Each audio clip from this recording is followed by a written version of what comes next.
Stephen King is one of the most impactful horror writers we have in the modern era. Over the years, he's given us more than 200 short stories and 65 novellas and novels. And while at first glance you might think that all of these stories are separate from one another, they're actually connected. Stephen King's vast multiverse has cosmic forces, eldritch horrors, and other entities, both good and bad, beyond our comprehension. This has led us to wonder, does Stephen King's multiverse have a supreme being, the ultimate god? Well, join us as we go through all the stories he's created and try to understand who is or are the divine forces in this horrifying and mystical reality. Before we get into our explanation, we do have a very small request. If you like our content, please support us by subscribing to the channel. It's a small click for you, but for us, it means a lot. Thank you. Let's begin.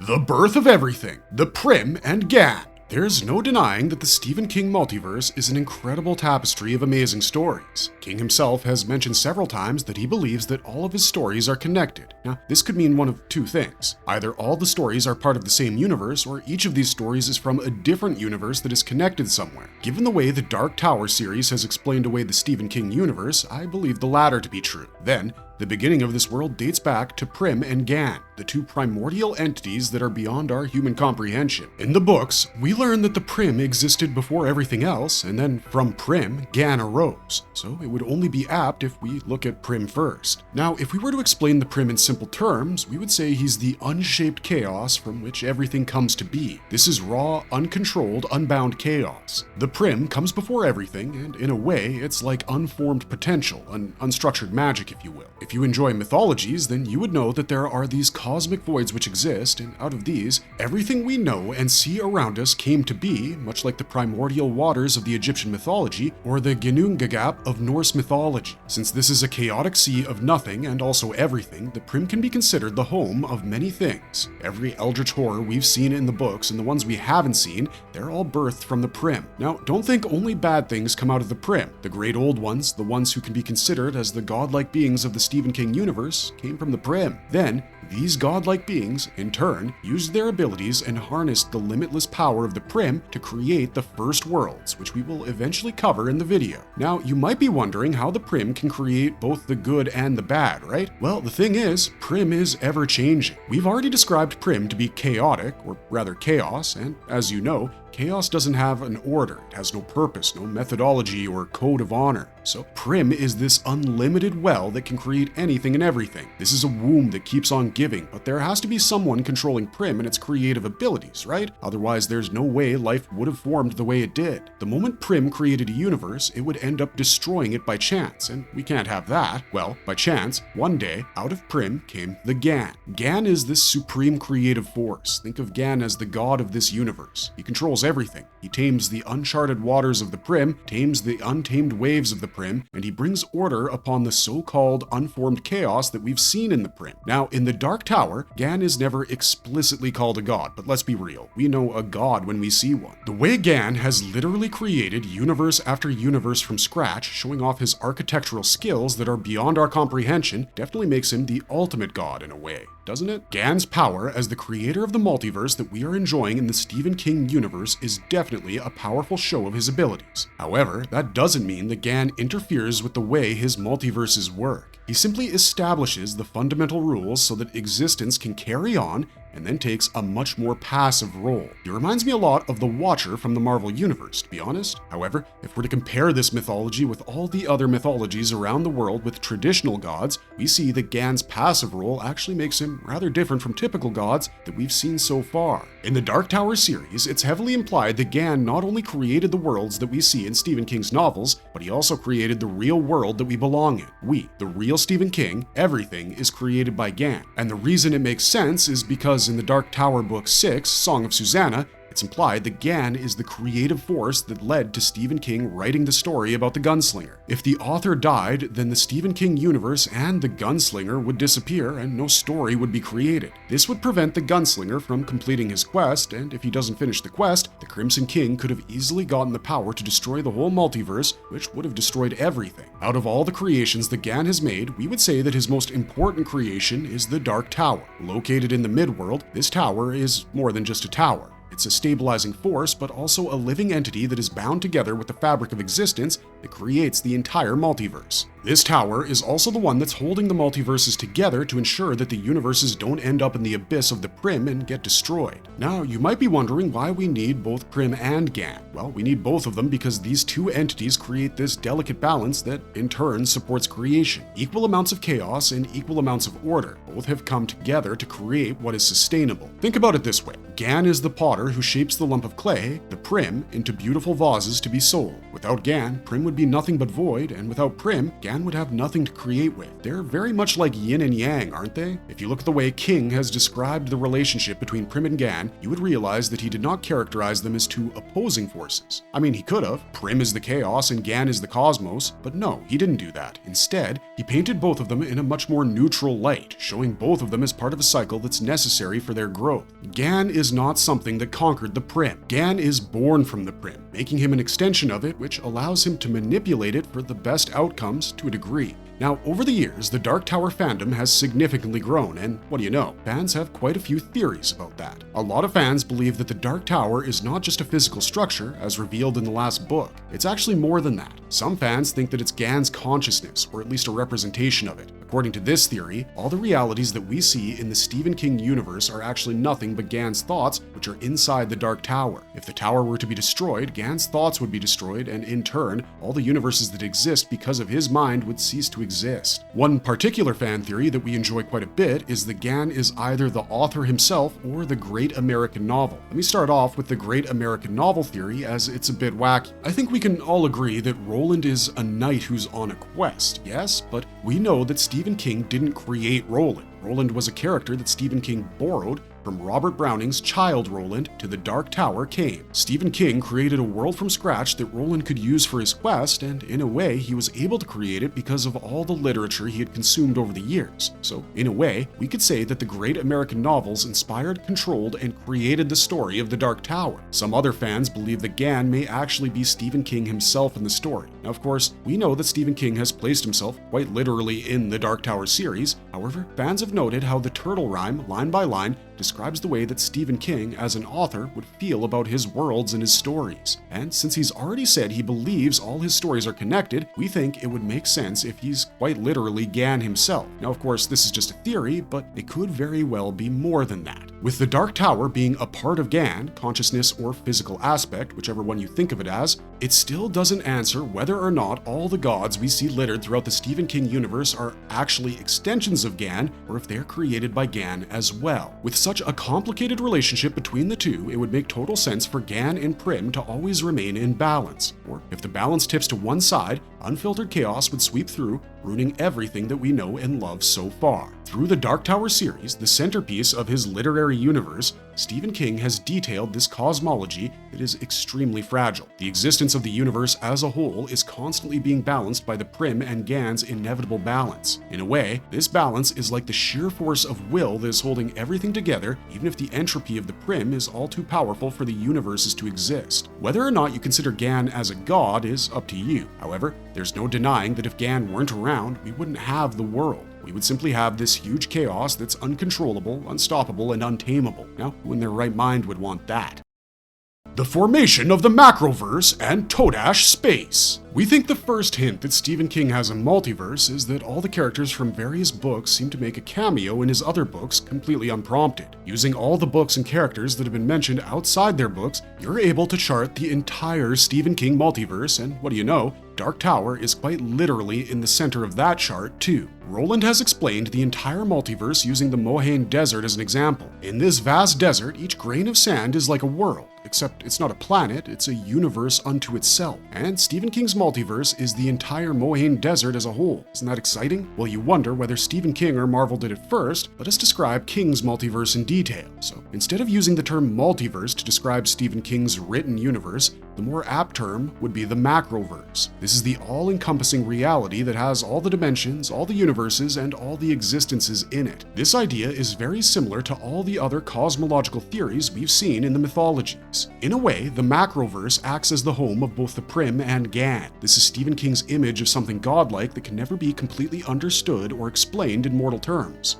It's the divine construct that breathes in life and death. We get the first glimpse of this construct in it. Well, yes, it is most memorable for the psychotic killer clown eldritch horror known as Pennywise. We also learn that Pennywise is not a mortal construct. He was birthed from this vast reality that's beyond our understanding, which is the Macroverse. And of course, the Dark Tower series gave us a better look at the Macroverse, showcasing this as this framework, this ultimate network that holds everything together. Now, you have to wonder at some point how the Macroverse came into being. Any guesses? If you guessed Gan, you'd be right. The legend says that once Gan was born from the Prim, his thoughts were what brought the structure of reality into existence. This gave rise to the Dark Tower, which is kind of like the nexus point for all the universes we see in the multiverse. Now, out of the Dark Tower, 6 beams shot out in all directions to stabilize the structure and the integrity of the multiverse. I mean, it makes sense, right? If you were to make a building, you have the main frame, then you have the support beams. Now, if one of those beams falls, breaks, or even cracks, the reality starts weakening, which is extremely dangerous. Now, these beams are their own living entities, all male. Now, each of these beams has 2 guardians protecting it. An animal guardian resides at the end of each beam, and there's a portal at the end of it. And while there are 6 beams, there are actually 12 spokes. The tower acts as the center point of the beams, and the animal guardians are placed on each end. The beams are described as the beam that goes Eagle Tower Lion. When you're moving between the lion and the tower, you're said to be on the beam of lion, path of the eagle, and when you're moving between the eagle and the tower, you're said to be on the beam of eagle, path of the lion, even though effectively both of them are the same. We did get to see Roland showcase the powers of the beam when they reached the portal of Shardik, the bear. Everything around them was towards the beam. The birds flew towards the beam, the trees grew towards the beam, and even their shadows followed the beam. The first beam Roland came across was the eagle-lion beam. As you know, the universe works on balance. Since you have something as ordered as the Microverse, there has to be something that's equally chaotic, if not more. Well, that's the Todash space. This is the utmost chaos that Gan could not bring into the Macroverse. This pure void remained between each of the realities, and it's simply nothingness that houses horrors you and I can't fathom. Todash space is very dangerous, and the creatures of the Todash are even more dangerous. I'm sure all of you have understood so far that the Macroverse is no ordinary plane. It is way more than that. The Macroverse is the home to so many powerful beings and entities. Maturin, the turtle, is one such force. He is benevolent, and he actually plays a huge role in the cosmic balance. You know the mainstream universe that we follow? Well, it's said that this universe was vomited out by none other than Maturin, and honestly, this whole idea of this cosmic being creating our universe while going through a moment of existential contemplation aligns with the mythological stories we have all around the world. In a way, Maturin's existence also reinforces just how ordered and structured the whole Macroverse created by Stephen King really is. And on the opposite side of the spectrum, we have entities of chaos like Pennywise. He exists out of the concepts of space and time the way we perceive them. While he primarily manifests in Derry, Maine,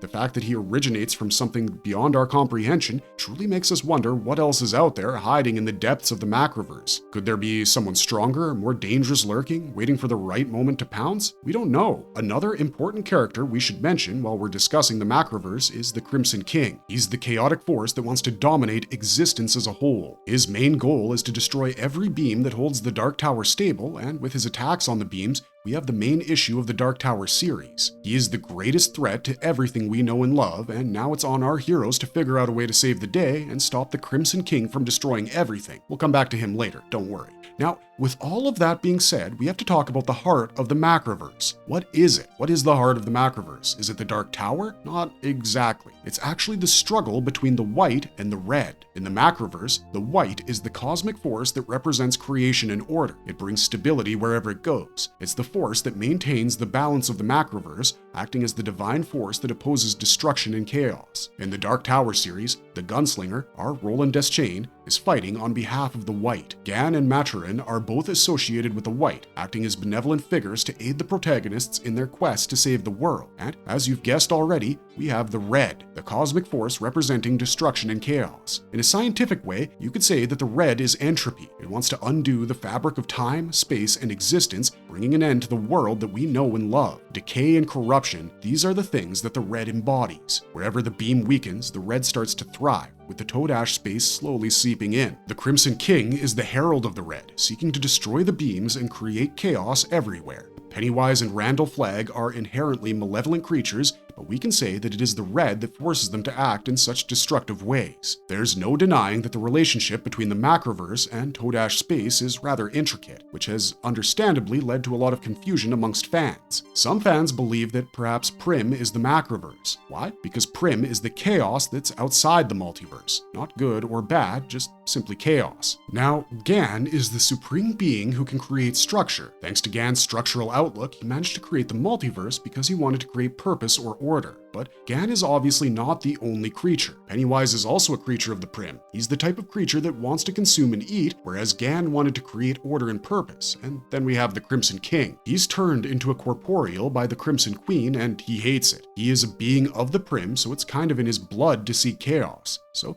he did all the things that he did. Now, in a way, he's much like Pennywise, but his ambition is to create chaos, whereas Pennywise would rather consume and sleep. Despite being part of the Red, the Crimson King, in the end, serves Gan too, because all the chaos that he creates ends up serving a bigger purpose. Maybe in the end, the Crimson King is nothing but a chess piece that Gan had chosen to ensure that Roland learned his lesson of compassion and kindness, effectively using the Red to teach Roland about the White. The Great Old Ones and the First Civilizations. In Stephen King's universe, we also get to meet the Great Old Ones. More commonly known as the Old Ones, this is the highly civilized, extremely advanced civilization that used to dominate the entire world. Their legacy is ingrained in the fabric of existence, and there's no way to refute their existence. Everything they've done plays a huge role in the world of Stephen King's multiverse as we know it. They ruled the all-world for thousands of years, and then, after the Great Cataclysm and a total war, the Old Ones disappeared completely. The Old Ones existed before Roland ever extended. However, they ended up impacting his quest the most. The Great Old Ones Empire, also known as the Imperium, was a high-class society. Not only that, they were also extremely advanced by thousands of years. They were the ones who created Blaine the Mono, the machine that was powered by the Dark Tower itself. And they built the city of Lud, a city full of machines and knowledge. The Man in Black mentioned that they could even cure cancer, and they had gone to the moon, implying that they were masters of both biology and medicine. Owing to this great understanding of the two fields,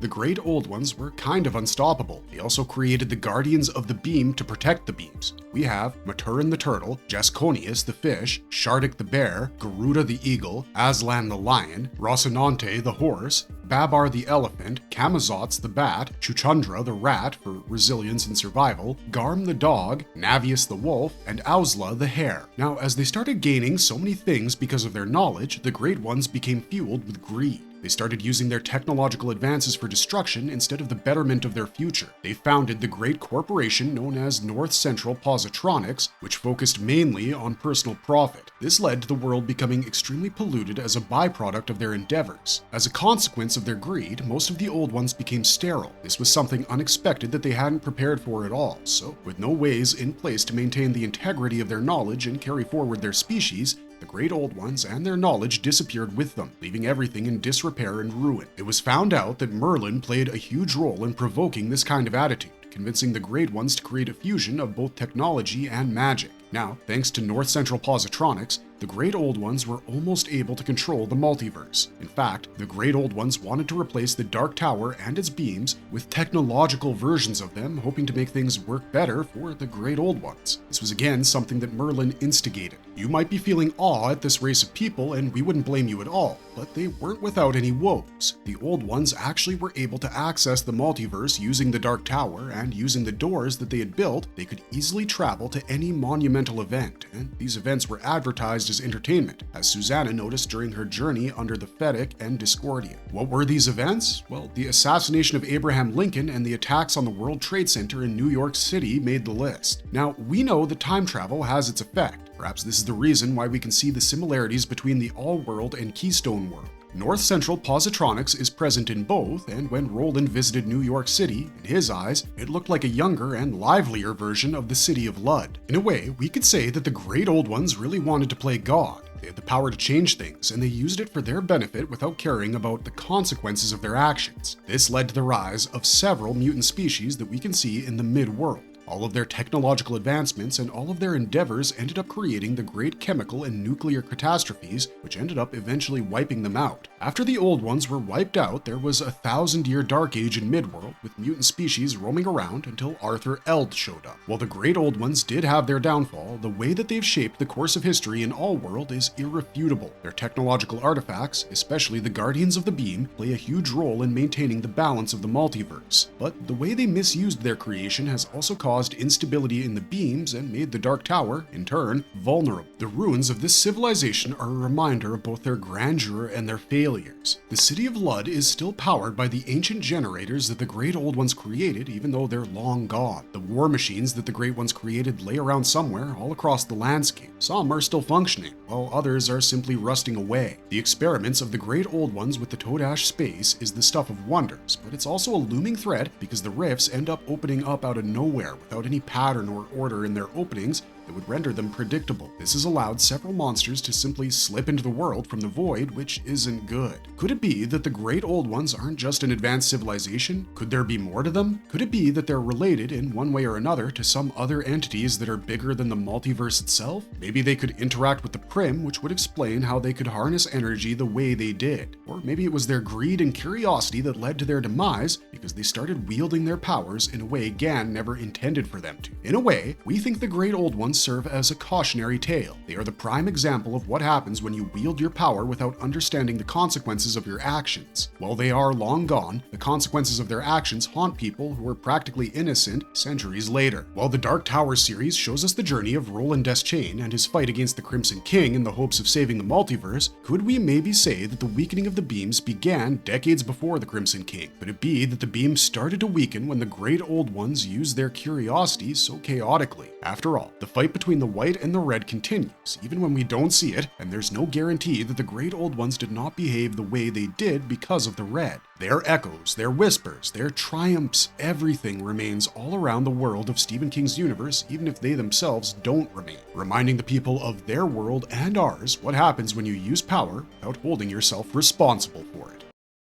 The Forces of Chaos, the Crimson King, and the Random. After reading the Dark Tower series, I have no doubt in my head about Crimson King being one of the most dangerous entities in the Stephen King universe. Not only is he the primary antagonist of the series, but he's also a major force of evil all across the Stephen King universe. But you have to wonder, how did Crimson King come into existence? What role does he play other than being the main antagonist? And is there any deep philosophical aspect of him that we're overlooking? When it comes to the creation of the Crimson King, nothing much is known about his origins. We know that he's the opposing force to the White and Gan. He comes from darkness, and he's the offspring of Arthur Eld and the Crimson Queen, a demonic entity. Now, Arthur Eld is like King Arthur of the Midworld, so his lineage is extremely noble. However, despite that, Crimson King is nothing like his father. In fact, he's the perversion of the natural order and the corruption of power embodied. As he grew in power, his knack for destruction, disorder, and insanity grew. His influence went beyond the realms of the universe he existed in and started affecting multiple dimensions. His goal of destroying the Dark Tower was completely evident, and he knew that if the Dark Tower fell, the world would be plunged into chaos, and he was more than happy to do so. Well, at first glance, Crimson King seems to be just a bad guy. If you look a little deeper, you'll realize that he is the complete manifestation of many negative energies. He's the manifestation of nihilism and chaos.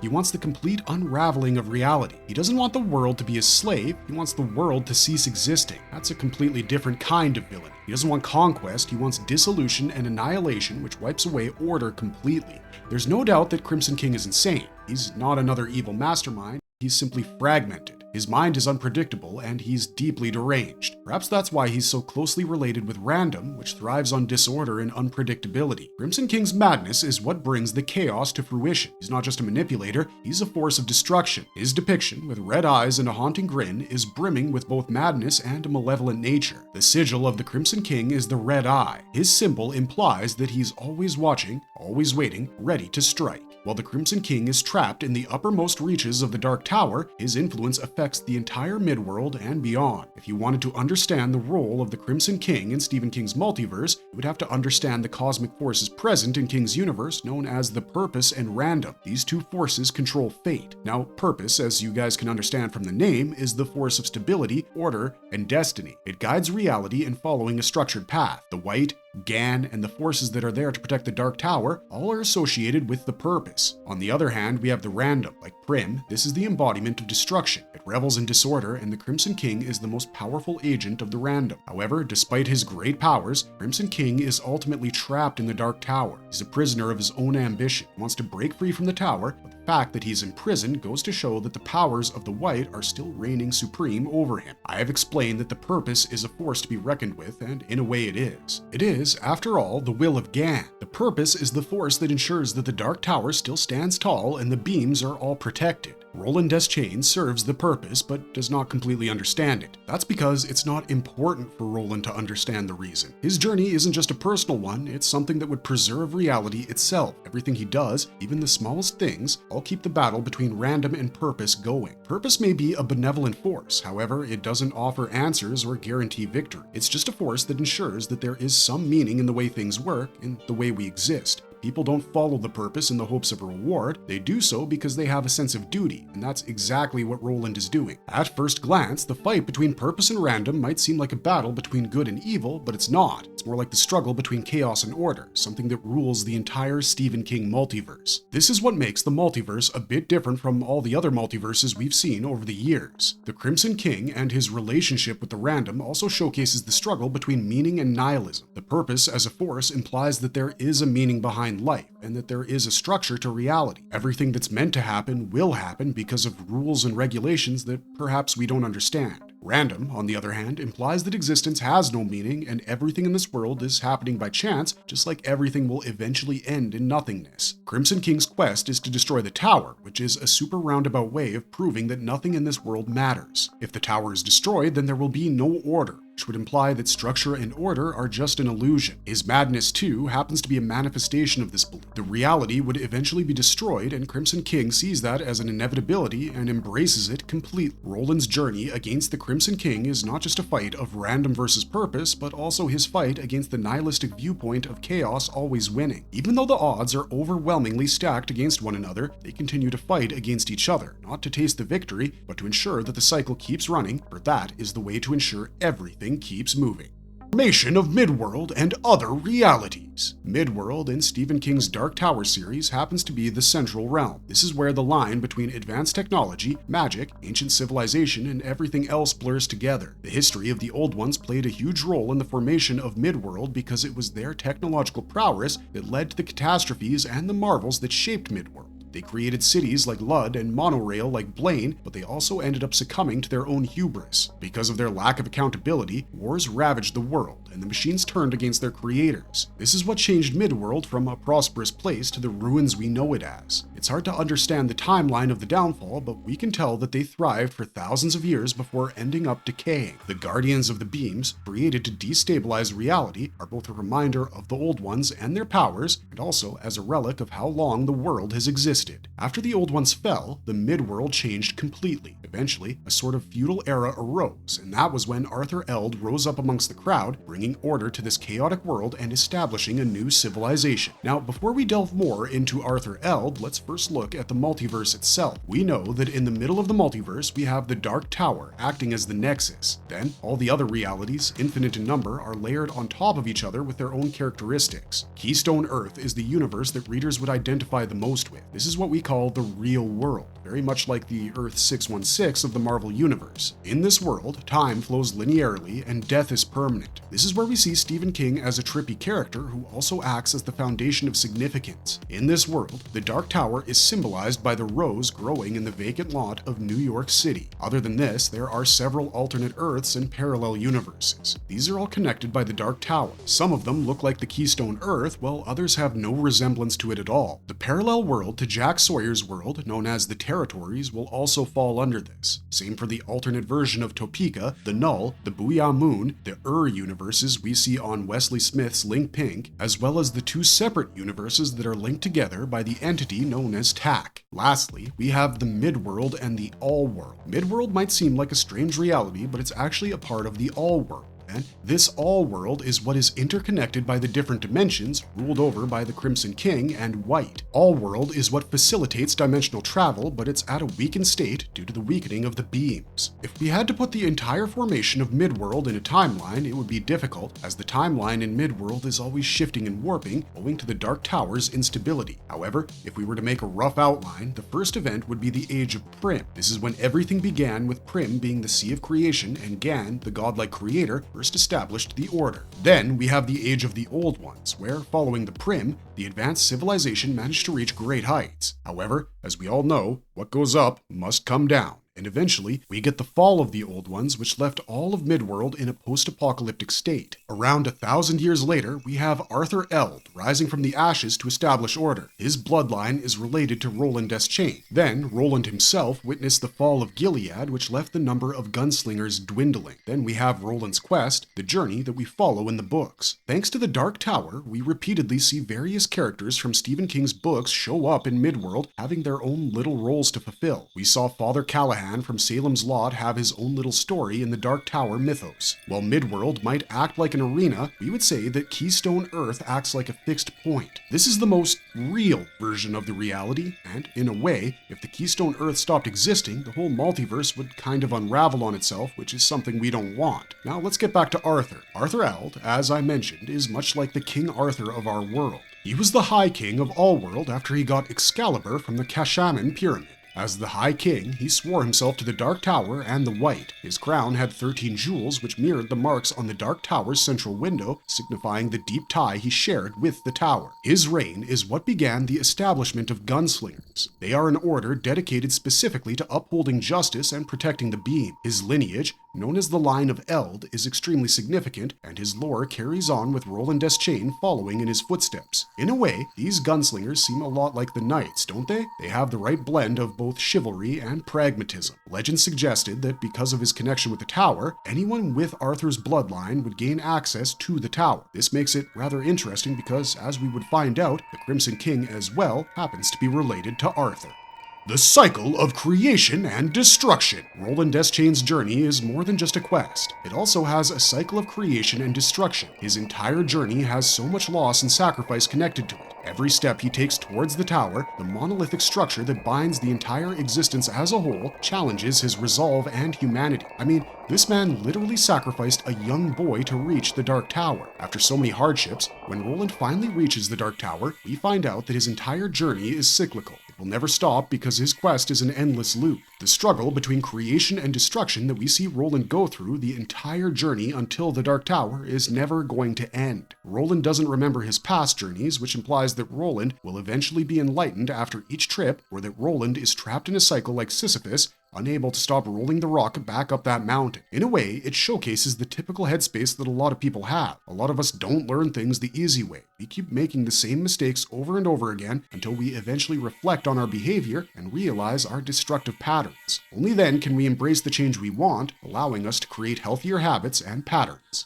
Marvelous verdict! The Dark Tower is an axis of existence in the Stephen King multiverse. The cycle of creation and destruction happens around the Dark Tower, and that includes Roland Deschain's quest. The eternal struggle of balancing the chaos is truly fascinating. The Dark Tower series gives us, the readers, a new perspective on our favorite Stephen King novels, which we highly appreciate. With that, we've come to the end of this video. If you liked our content, don't forget to leave a like and subscribe to us if you haven't already. Also, we'd love to hear your thoughts on the Dark Tower, what it is, and what it implies in the comments down below. Otherwise, thanks for watching, stay safe out there, and have a marvelous day.